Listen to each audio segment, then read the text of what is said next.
everybody. Kane541204 here, and I am here to give the DMs of my audience a little bit of a extra leg up in terms of running the game, I guess you could say. I am here to give a little bit in terms of tips and tricks and ideas for a would-be dungeon master, or a dungeon master who's been doing this for a while, because no matter how long you've been dungeon mastering, you're not a master at it. I know this personally. You're never done learning the game. So, what I have decided to do is I am going to discuss different tips, tricks, ideas, thoughts, little things that can help any would-be dungeon master. So, the first thing I'm going to talk about is rolling with the punches. And the biggest reason why I'm talking about this first is because it's one of the few things that new dungeon masters kind of need to know. So, no matter how long this video is, no matter, whether or not you watch all the way through, for a would-be dungeon master, this is about the best this is the best bit of advice I can give you. So, buckle your seatbelts. Rolling with the punches is really huge for a dungeon master. You need to be able to say yes and a lot. Dungeons and Dragons is a very useful tool for those who would like to get into improv, primarily because of the fact that, like I said, it's a lot of yes and, but it's also a lot of on-the-fly thinking, so to speak, because 9 times out of 10 you have to sit down and go, okay, here's the world, have fun. It's like having a bunch of children in a theme park, You can have them in the theme park, but you don't know where they're going to go. Are they going to go to the roller coaster first? Are they going to go to the freaking, are they going to go to the dart mini game? What are they going to go do? You can spend hours, and I do mean hours, of just designing your world, getting things, prepped and ready. Oh, geez. You can get everything prepped and ready as much as you'd like, and eventually it just kind of comes down to, oh, my party wants to go and, they want to go fuck around in the forest for a minute. Great. It's not like I didn't just set up an entire city encounter over the last 2 weeks. This is why in my How to Get Started into D&D video, I talked about, for the Dungeon Master, you want to get a module to start out with, because 9 times out of 10, the module will tell you exactly what's going to happen. If your players do this, you can go get this. If you...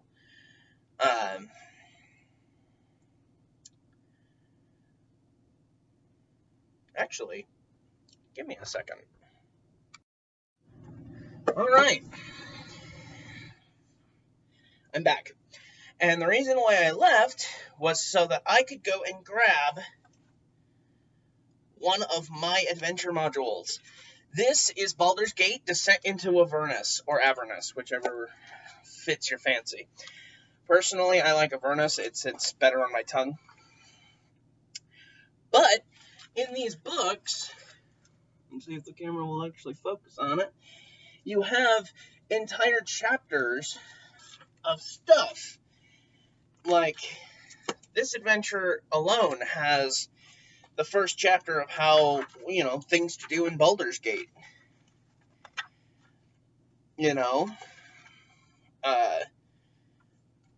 Everything that happens with Elturel and all that. Now, this isn't a bad little adventure. Me, personally, I don't like the start of this one. That's why in my Sunday game, I actually started out playing this by having my players essentially play through the beginning of the first Baldur's Gate, the video game. So, yeah, tweak with it. But if you're new, stick to it. It'll tell you what you need. However, and this is where the this is the however part of the video where it's like, well, I just got done advocating, well, go read the books. And yes, I do recommend at least reading the adventure that you're going to run. Now, if things change along the way, like, say, the party encounters a villain that they don't really have any way of dealing with, and they end up accidentally killing it, it's like, well, reward them experience, reward them, reward the players, and don't be afraid to branch out. It's like, okay, we're playing Descent into Avernus. Oh no, you killed the Duke. Have something in mind, but don't just, sometimes fly by the seat of your pants. I've had one encounter where it's like, what do I do here? Roll the dice. This happens. It's like, sometimes rolling the dice is all you got. It's like, suddenly this guy just shows up and is like, hey, I know where the quest is. You want to follow me? And they're like, yeah, let's go. You know where the quest is. We're just wandering aimlessly. Sometimes you'll have a couple sessions where your party is just like, what are we doing? They went to the store to go buy stuff, or they went to do, well, they went off to do side quests, or they went off to do mini games. There's a running mini game throughout mine and a fellow DM's games, where at the tavern there's always somebody sitting with a set of dice playing liar's dice. And the only reason that they're there is specifically because the party may sit down and go, well, who's here? Well, you describe the situation, and they go, well, I want to go play liar's dice. That's being a little bit prepared, but then when you actually have them sit down at the table, who's actually playing, who's there, being able to say yes and being able to go, okay, this is the situation, or this is the character, it's a little bit of fun. Like, for me, I like to always have my gambling characters come off as, cynical or a little bit greedy, whereas the other DM, who I will call Saxophone, he used to love to play liar's dice during our games all the time, and as a player, I'd always go, well, is there a guy to play with? I'll go play with him. I'll go make some gold. And he always played these characters to be a little bit smart, a little bit clever, a little bit tricky. So it was great to see the difference, And that's one thing that don't be afraid of. Don't be afraid of difference. Don't be afraid of change. Don't be afraid to see things different, Especially as a DM, don't be afraid to throw stuff at your party that you don't know if they can handle or not. I know one DM, I'll call him, I'm not going to come up with a name for him. Mostly because any name I come up with would kind of give away his name, and I'm not comfortable giving away his name. But my one DM, he likes to throw really tough encounters at us every session. It was the character that I was playing with, Kaladin. It was the DM I was playing with and I was playing Cal. And we were, I believe, level 7, and we battled an ancient white dragon. Thank God for my iron golem. But that was the situation, that was how everything was handled. So don't be afraid to step out of your comfort zone as a DM. Don't be afraid to throw stuff at your party that they're not, that they're not ready for. However, counter argument: do not throw something at them that they cannot fight. Don't throw an ancient white dragon at a bunch of level 1s. Okay? That's just asking for trouble, and trouble you will get, definitely. Don't try to kill your party. Try to, set up a story, set up a development. What if the level 5 characters encountered a dragon, and it's like, well, shit, that's gonna kill you. Well, how about we come up with something else for it? And this is my thought. Every time I have come close to killing a player, is I always leave some kind of impact. I go, well, the dragon doesn't kill you. Okay, here's a really good example. Dragon swoops in, torches the party, and it's like, okay, everybody roll your saves. Fail, fail, save. Half the table succeeds, half the table fails. And it's like, okay, on this half of the table, you're taking 30 points of fire damage. The other half's taking 15. I'm saying it's a young dragon because, 30 seems okay, especially against a team of level 5s.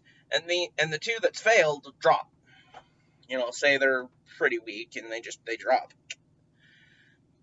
It's like, okay, well, they drop. Now they're making death saves. What you could do is you could have the dragon, after it blasts its fire breath at the party, fly away. And then when these two get up, say, okay, guys, I need you guys to make wisdom saves. Make the DC like a 15. Nothing insane, but nothing easy. And they're like, okay, they wake up, they roll. Say one of them succeeds, the other one fails. It's like, okay, depending on how hard they failed, you could always look at them and say, okay, you have pyrophobia now. You are afraid of fire. Which, again, it's a fun little thing that you can do to make your player go, oh no. Eventually they can work through it and just go, well, I don't have it anymore. And it's like, that makes sense. Being, I wouldn't say exposing them to it if you have a wizard or a sorcerer in the party isn't a good idea. But it's another little neat trick that the books don't exactly specifically say you have to do.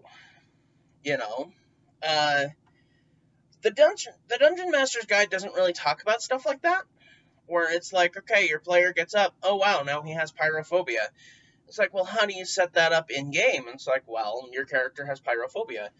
If they have issues with fire, and there's fire, like a lot of it, your character's gonna have disadvantage on some stuff. And of course that's like, well, that's a negative trait. Why would I want to put that on my players? You would be surprised how many players would actually go, no, I love it. It makes sense. I just dropped in because of fire. I have pyrophobia now. That makes sense. Plus, as well as I do, anybody who's like, yes, I am infected. I have pyrophobia now. They're going to ham that up when they first encounter, like, a big roaring fire. Like, the moment the freaking wizard goes, fireball, that player is going to be like, ah! It's like, it offers more role-playing for that player. And if they don't like it, you can easily just veto it. If they're like, pyrophobia, really? It's just another negative thing for my character. You can go, well, it's not going to be that big of a deal. It's not going to affect you.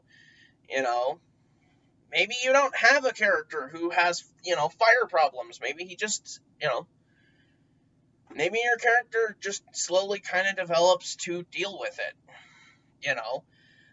But 9 times out of 10, a player is going to be like, no, that's awesome. Because now when they go up against somebody who's like, I'm going to reveal your deepest, darkest secrets, and they reveal that this guy's got pyrophobia, it's going to be like that scene from frickin' Epithet Erased with Sylvester, Molly, and Giovanni, and Sylvester just saying, okay, pyrophobia, that'll do. it's cool because it gives you a little bit more role play. It gives you a little bit more meat to chew on, to play as. Instead of chewing on the scenery, you can be chewing on your bone that you just got. You know? And that's not always a bad thing. Getting negative effects on you isn't always a bad thing, especially if you are getting positive effects. Like, I've had some characters who are like, oh yeah, you're a fucking pyro. You know? You're a pyromaniac. You want advantage on pyro attacks? I'm listening. You know? Like Torgar from that video about Vaden. Torgar was a pyro, and I was like, okay, I'm going to reward you on this, because you are playing it very accurately. You're playing it like you want to. You know, you're doing really good in roleplay.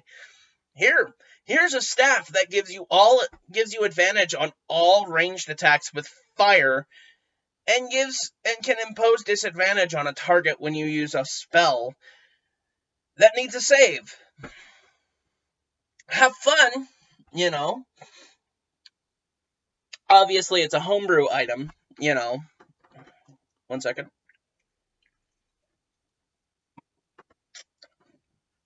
Obviously, it's a homebrew item, but what can you do? Sometimes all you need to do, really, is just come up with it. Come up with something completely on the fly, something that's, like, not even in the books. Your players are going to be so excited for it. Being able to say yes and is going to get you so far. Plus, for, like me, I like to take my players' ideas and run with them. My player, my mother, actually talked to me about, we just made it to Avernus in my Wednesday game. We're level 4, or no, we're level 5 actually. We just made it to Avernus. And being in Avernus, a lot of my players were just like, man, do we get to go through hell? Do we get to travel to different layers of hell? And initially, no, that was not the plan. The plan was to play through Descent into Avernus. But then I had my players talking at the table like, that would be really cool. That would be something that we could go do, is go through each ring of hell. And I was like, that would be cool.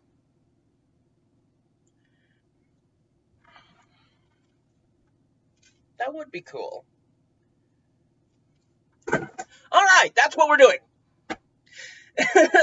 That's just how easy it is. You can literally just take the book, go, that would be cool. Yeet. You know?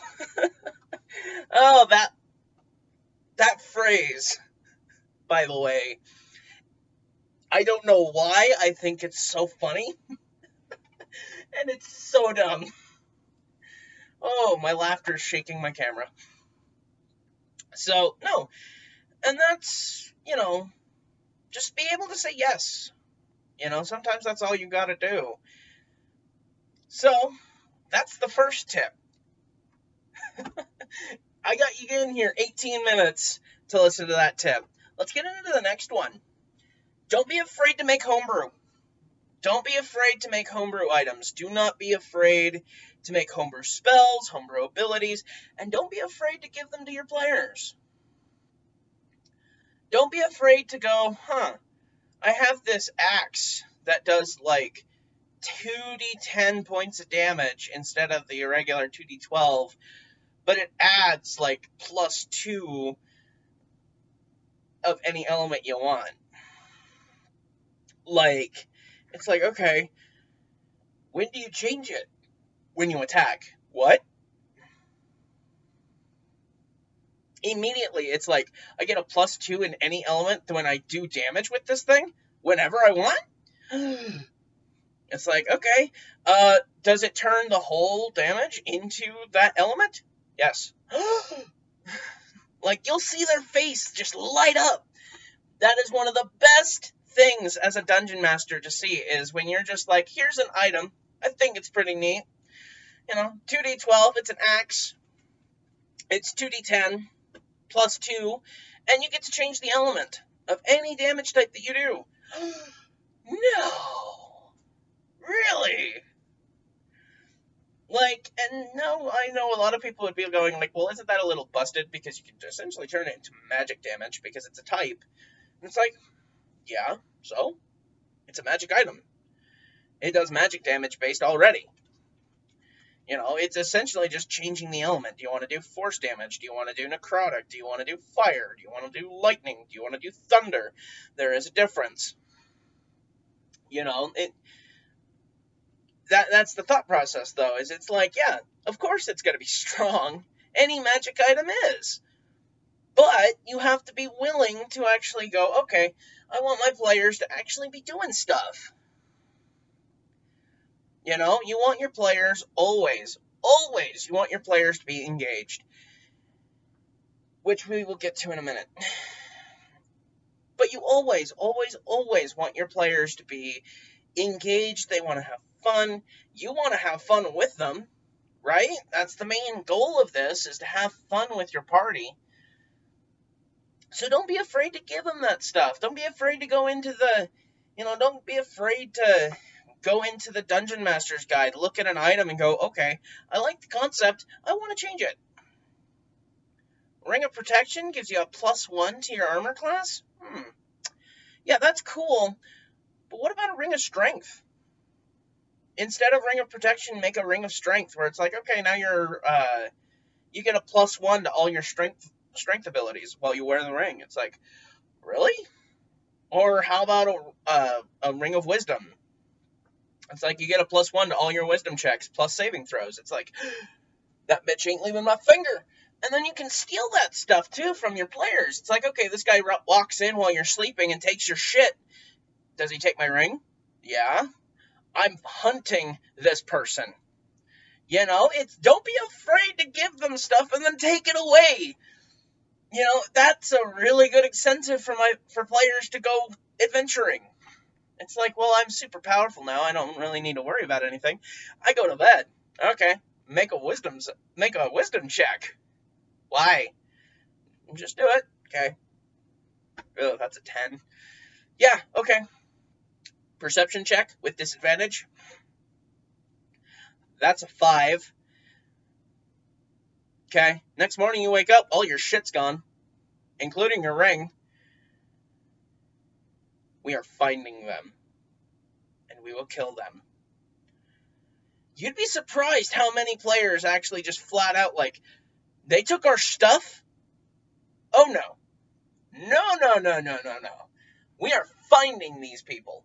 You'd be surprised how quickly the party is let's go adventure. Let's go into this harrowing dungeon that these bandits are hiding in. You would be surprised. However, don't be afraid to, and this is the third tip, do not be afraid to run things as written. Do not be afraid to go into the monster manual, or not monster manual, but the Dungeon Master Guide, and just go, I just want them to have a Ring of Protection. I just want them to have what's in the book. Because that's not always a bad thing either. Now, because that one kind of branched off from 2, I'm going to call that 2.5. Here's 3. Don't be afraid to give your players and your villains magic items. Don't be afraid to give them stuff. Don't be a Monty Hall DM. And for those who don't know what a Monty Hall DM is essentially you just shower them in items. Don't be a Monty Hall DM, but don't be afraid to give them stuff either. Don't be afraid to give your party, an opportunity to buy magic equipment. Of course you have to, space it out, obviously, right? But sometimes you just have a shopkeeper who just so happens to have a bag of holding. It's you have a bag of holding. How much do you want for it? Well, it's the only bag of holding I got. 1,000 gold pieces. Oh, 1,000 gold pieces, depending on how long they've been playing for, that's a lot. Starting out, especially, that's like, we are coming back when we have the money for this, because this is so good. I don't know any party worth their salt who's like, bag of holding, we need it. I don't know any party who's not like that, especially with a bag of holding. It's a bag of holding. Uh, pretty easy to understand, right? But then you have weapons like the flame brand. It's like, don't be afraid to give them a flame brand. Don't be afraid to give them an ice, is it an ice longsword? I could have figured it was an ice brand. Hold on.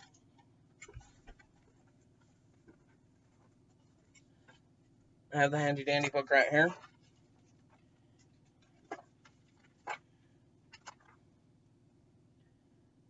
Oh, it's a frost brand. And the fire sword is a flame tongue. Whoops.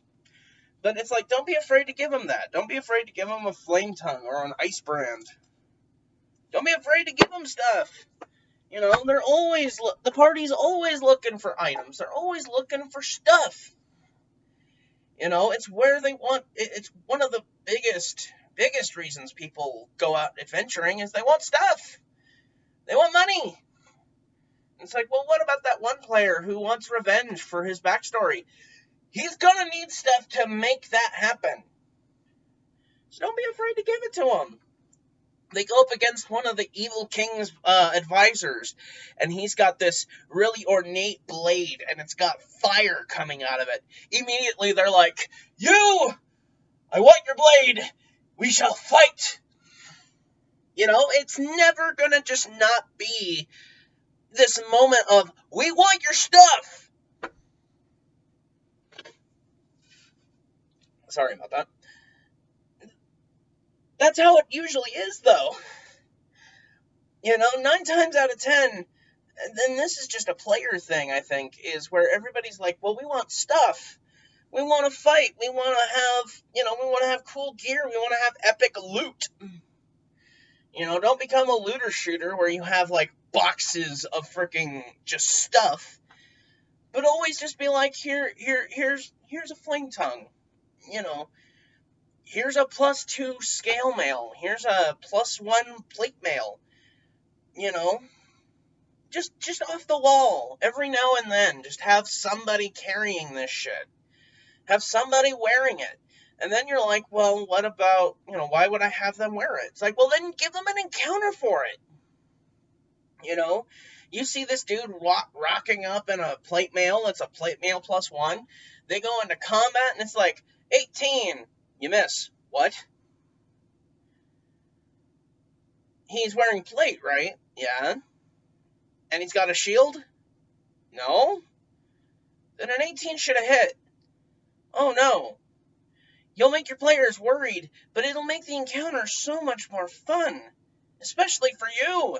Because it's always nice to see that encounter of just, oh yeah, this guy's in plate mail, he's not rocking a shield, we can take him. Wait, an 18 doesn't hit? What? Oh. Oh no. It's always fun to see, especially as a DM when you're sitting there like, okay, this is like the 5th encounter you guys have encountered, and you guys have blown through the last couple. Here's a real tough encounter. 18 doesn't hit, 19 doesn't hit, 20 hits. What has he got? That's how everybody's gonna be. Not everybody. There's a good chance that about 8 out of 10 players would just be like, I don't want to fuck with that. This guy looks like he's really strong. Some players aren't going to want to fuck with him. And that's okay. They don't fuck with him. They don't get his loot. They don't kill the guy. They don't get his shit. It's a pretty easy system there, is where it's like, you want good loot, you gotta go and get it. You gotta earn it. But don't be afraid to let them earn it. Don't be afraid to let them have that opportunity. Like, always set up in your mind, when you go to sit down at your game, when you're getting ready to go sit down and play at your table, do not be afraid to have at least 3 possible things behind your DM screen of what the party could do and potential rewards. It's like, okay, right now we have 3 things we can go do. We can fuck around in the city for a little bit, we can go out into the forest, or we can go fishing. Or more accurately, go to the beach. They have these 3 things that they can go do. Okay, here's potential encounters just in general. What can I make work with all 3 locations that I can potentially throw them in at any point? Make yourself a little encounter table. A lot of adventure modules, you'll see they have like this random encounters table. Make yourself one. And it's like, okay, this is just my general, this is my general encounters. This is the stuff that can happen no matter what. This is stuff that if I absolutely need an encounter, here's how we do it, And as a DM, you can always just make it yourself. You don't have to make it specific. Do you want to roll a d6 to decide what you encounter? Do it. Do you want to roll a d100 to figure out what you encounter? Do it. Don't be afraid to set yourself up, because you're the dungeon master. You are the god of this world. This is your world. Don't be afraid to set things up for yourself. So, with that in mind, I'm going to get out of here. I hope you guys had a fantastic day. Like, comment, subscribe, all that good stuff. Don't be afraid to leave me a comment if you guys have no idea what to comment. Don't be afraid to tell me how, insufferable my voice is. Or don't be afraid to tell me that I'm doing something wrong. Or things that I could add, because I want to get better at this.